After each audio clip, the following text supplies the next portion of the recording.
এ ও B এর বয়সের অনুপাত 4:7। এ এর বয়স 28 বছর হলে বি এর বয়স কত? এখানে আমরা এইভাবে লিখব, এ এর বয়স ইস টু বি এর বয়স।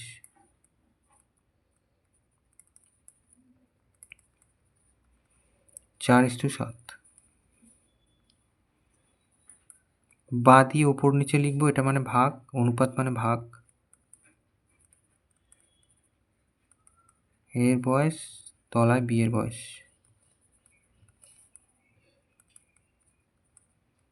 এটাও উপর নিচে লিখলাম।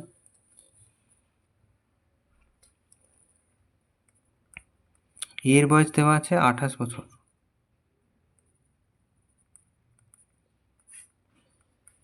তলায় যেমন ছিল বি এর বয়স থাক,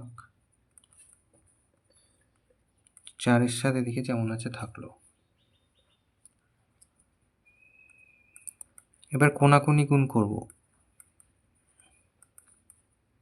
বি এর বয়স গুণ 4, এইভাবে সমান সমান দিয়ে এটা 28 গুণ 7। বা বি এর বয়স 28 গুণ 7 ওদিকে থাক, আর এই 4টা ওদিকে যাবে ভাগ হয়ে, এদিকে গুণে ছিল ওদিকে গেলে ভাগ হবে। তাহলে কাটাকুটি 4 7 28। তাহলে বি এর বয়স সমান সমান 7 7 49 বছর। তাহলে পেয়ে গেলাম। তাহলে অতএব বি এর বয়স